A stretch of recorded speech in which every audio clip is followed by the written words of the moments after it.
Hello বন্ধুরা, কেমন আছেন সবাই? বন্ধুরা, আপনারা কি জানেন ম্যাগি ফ্যাক্টরিতে তৈরি হওয়া থেকে শুরু করে আপনার কিচেন রুমে আসা পর্যন্ত কি কি করা হয়? তাছাড়া আপনারা কি জানেন আমরা যে বাজার থেকে আলু চিপস কিনে খাই, আসলে সেটা আলু কেটে বানানোই হয় না, এবং এটা বানানোর পদ্ধতি সম্পূর্ণ আলাদা, যা দেখার পর আপনারা অবাক হয়ে যাবেন।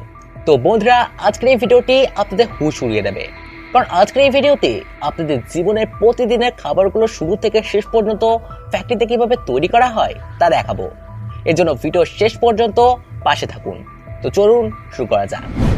ক্যান্ডি বার।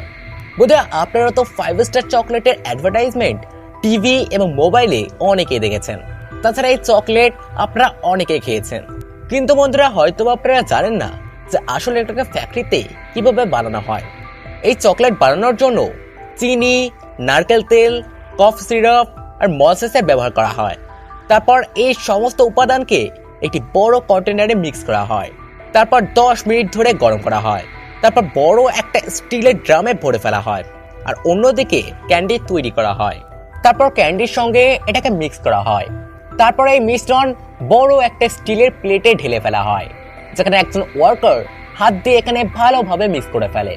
তারপর একটা স্ট্রাকচার মেশিনে দিয়ে দেওয়া হয়, যেখানে একে 5 মিনিট ধরে স্ট্রেচ করা হয়। এরপর ক্যান্ডি মিশ্রণকে একটা লেয়ার প্লেটে রেখে দেওয়া হয়। তারপর ওপর থেকে চকলেটের গ্লু দিয়ে দেওয়া হয়। এই চকলেটের গ্লু অতিরিক্ত গরম হওয়ার কারণে প্লেটের লেয়ারে সঠিকভাবে লেগে যায়। তারপর কাটিং মেশিনের মাধ্যমে 5 ইঞ্চি অন্তর অন্তর লেয়ারকে কেটে ফেলা হয়, যার ফলে এগুলো চকলেটের সাইজে তৈরি হয়ে যায়। তারপর কনভেয়ার বেল্টের সাহায্যে হট চকলেটের নিচ দিয়ে নিয়ে যাওয়া হয়। তারপর পাঠিয়ে দেওয়া হয় প্যাকেজিং সেকশনে, যেখানে প্রত্যেকটা চকলেটকে অটোমেটিক রোবোটিক মেশিনের সাহায্যে এক একটা করে প্যাকেজিং করা হয়। তারপর সমস্ত চকলেটকে এক জায়গায় লোড করে প্যাকেটে ভরে মার্কেটে পাঠিয়ে দেওয়া হয়। হটডগ। বন্ধুরা, এই হটডগের নাম হয়তোবা আপনারা অনেকেই শুনেছেন, আর অনেকেই এই হটডগ খেয়েছে। বন্ধুরা, এই হটডগ আমেরিকার মানুষ খুবই পছন্দ করে, আর সবচেয়ে বেশি এটা আমেরিকাতেই খাওয়া হয়। তো চলুন দেখে নেওয়া যাক যে হটডগ কিভাবে ফ্যাক্টরিতে তৈরি করা হয়। সর্বপ্রথম কাঁচা চর্বিযুক্ত মাংস একটা গ্রাইন্ডার মেশিনে ঢেলে ফেলা হয়, আর এই মেশিনের মধ্যভাগে একটা নজেল লাগানো থাকে, যেখানে মেশিন চাপ দিয়ে নুডলসের মতো মাংসগুলোকে বেরিয়ে আসে। আপনাদেরকে একটা গোপন কথা জানিয়ে রাখি, আমেরিকাতে এই হটডগ বানানো হয় শুকরের মাংস দিয়ে, আর যে খাবার খাওয়া ইসলাম ধর্মে একেবারেই নিষিদ্ধ। যেহেতু এই মাংসকে পেস্ট করে হটডগ তৈরি করা হয়, এজন্য বোঝাই যায় না যে এটা কিসের মাংস দিয়ে তৈরি। তবে যাই হোক, তারপরে এই মাংসের পেস্টের মধ্যে লবণ, গ্রাউন্ডনেট আর ময়দার পাশাপাশি আরও বিভিন্ন ধরনের কেমিক্যাল পাউডার মেশানো হয়, যে পাউডারগুলো কোম্পানির সিক্রেট মশলা। তারপর এতে জল মেশানো হয় যাতে পেস্ট শক্ত না হয়ে যায়। এরপর এতে কাপ সিরাপ মেশানো হয়, যার ফলে এটা চটচটে নরম হয়ে যায়। তারপরে এই পেস্টকে একটা অটোমেটিক মেশিনের মাধ্যমে ঢেলে ফেলা হয়, যেখানে প্লাস্টিকের পাইপের মতো রোল হয়ে বাইরে বেরিয়ে আসে, আর মেশিনের মুখের দিকে এসে প্রতিটা সাইজ 5 ইঞ্চি করে গিট দিয়ে দেওয়া হয়। এই মেশিন এতটা স্পিডে কাজ করতে পারে যে 1 মিনিটের মধ্যে কয়েক হাজার হটডগ তৈরি করে ফেলা যায়। তারপরে এই হটডগগুলোকে কনভেয়ার বেল্টের মাধ্যমে আরেকটি মেশিনে পাঠিয়ে দেওয়া হয়, যেখানে এগুলোর উপরে গরম জল স্প্রে করা হয়। তারপর হিটিং মেশিনের মধ্যে কয়েক মিনিটের জন্য রেখে দেওয়া হয়। তারপর কনভেয়ার বেল্টের সাহায্যে চলে যায় আর একটা জায়গায়, যেখানে কয়েকজন ওয়ার্কার প্লাস্টিকগুলোকে কেটে বার করে ফেলে।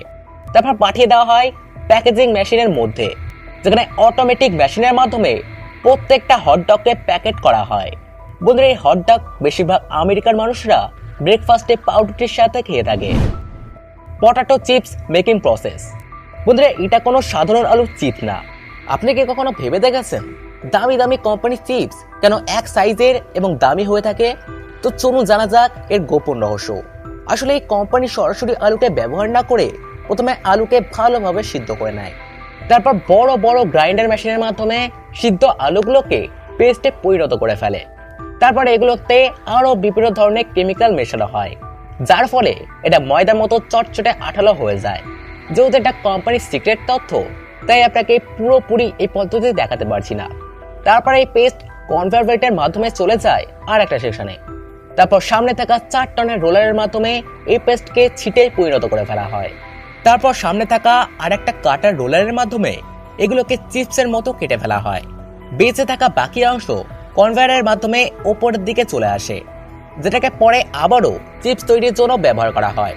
আর সমস্ত চিপস অনেকগুলো রোলার প্রেসার মেশিনের মাধ্যমে পাঠানো হয়, যার ফলে প্রত্যেকটা চিপস নিখুঁত আকৃতি হয়ে যায়। তারপর এই চিপস ফ্রাই করার আগে স্টিলের একটা ছাঁচে 30 ডিগ্রি অ্যাঙ্গেলে বাঁকানো হয়, যার ফলে প্রত্যেকটা চিপস প্যাকেটের মধ্যে এক মাপের দেখা যায়। তারপর এগুলোকে একটা কনভেয়ার বেল্ট থেকে আর একটা কনভেয়ার বেল্টে ট্রান্সফার করা হয়, যেখানে প্রত্যেকটা লাইনে হিটিং প্লেট লাগানো থাকে, যার ফলে প্রত্যেকটা লাইনের সমস্ত চিপস তৈরি হয়ে রেডি হয়ে যায়। তারপরে এর উপরের মেশিনের মাধ্যমে সিক্রেট মশলা দিয়ে দেওয়া হয়। তারপর চলে যায় প্যাকেজিং সেকশনে, যেখানে প্রত্যেকটা প্যাকেটে প্রথমে নাইট্রোজেন গ্যাস ভরা হয়, যার ফলে চিপস অনেকদিন ধরে টাটকা থাকে। বন্ধুরা, এতক্ষণ যে চিপস তৈরি করা দেখলেন তা পৃথিবীর সবচেয়ে দামি চিপস তৈরি কোম্পানির ম্যাগি মেকিং ফ্যাক্টরি প্রসেস। বন্ধুরা, ম্যাগি সবার প্রিয় একটা খাবার, আর এই কোম্পানি 2 মিনিটের মধ্যেই ম্যাগি তৈরি করে ফেলার গ্যারেন্টি দিয়েছে। কিন্তু আমার মনে হয় না যে ম্যাগি 2 মিনিটের মধ্যেই বানানো সম্ভব। বন্ধুরা, আপনারা কি সত্যি ম্যাগি 2 মিনিটের মধ্যেই তৈরি করে ফেলতে পারেন? তা অবশ্যই জানাবেন, যাতে সত্যিটা সবাই জানতে পারে। কিন্তু আপনারা কি জানেন যে ফ্যাক্টরিতে এই সুস্বাদু নুডলস কিভাবে বা কোন পদ্ধতিতে তৈরি করা হয়?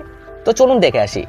সর্বপ্রথম গমের আটা, ময়দা আর পানির সাথে আরো বিভিন্ন ধরনের কেমিক্যাল মিশিয়ে একটা মিক্সচার মেশিনের ভেতরে মিক্স করা হয়। আর আরেকটা জিনিস খেয়াল রাখা হয় যাতে এই র ম্যাটেরিয়ালস পাতলা না হয়ে যায়। তারপর গ্রাইন্ডারের নিচে লাগানো অনেকগুলো রোলারের মধ্যে দিয়ে যাওয়ার ফলে একটা বড় শীট তৈরি হয়ে যায়। এই রোলারগুলো যেহেতু ঢেউ খাড়ানো থাকে, তাই ময়দার শীটও এই ঢেউ আকৃতি হয়ে যায়। তারপর সামনে থাকা আরো কয়েকটি রোলারের মধ্যে দিয়ে যাওয়ার ফলে অনেক পাতলা একটি লেয়ার তৈরি হয়ে যায়। তারপর শুরু হয় মেন প্রসেস, যেখানে এই মেশিনের সামনের দিকে অনেকগুলো অটো কাটার ব্লেড লাগানো থাকে, যেখানে এই মেশিনের মাধ্যমে নুডলসের আকৃতিতে কেটে ফেলা হয়। তারপর কনভেয়ার বেল্টের সাহায্যে চলে যায় সামনের আরেকটা মেশিনে, যেখানে প্যাকেটের মাপে নুডলসকে ছোট্ট ছোট্ট আকৃতিতে কেটে ফেলা হয়। তারপর এগুলোকে হালকা আঁচের মধ্যে দিয়ে পাঠিয়ে দেওয়া হয়, যার ফলে সমস্ত নুডলস শুকিয়ে শক্ত হয়ে যায়। তো বন্ধুরা, ফ্যাক্টরিতে ঠিক এভাবেই নুডলসকে তৈরি করে ফেলা হয়। শুধুমাত্র কোম্পানিগুলোর গোপনীয়তার কারণে আপনাদেরকে সবকিছু দেখাতে পারলাম না, কিন্তু আমরা যতটা পেরেছি ততটাই দেখিয়েছি, কারণ আমাদের কাজই হলো আপনাদেরকে সতর্ক করা। আর সবচেয়ে জরুরি কথা, যদি আপনারা আমাদের ভিডিওটি ভালো লেগে থাকে তাহলে ভিডিওটিকে লাইক করে আমাদের চ্যানেলটিকে অবশ্যই সাবস্ক্রাইব করে নেবেন। তো দেখা হচ্ছে আবার নেক্সট ভিডিওতে, ততক্ষণের জন্য ভালো থাকবেন। ধন্যবাদ।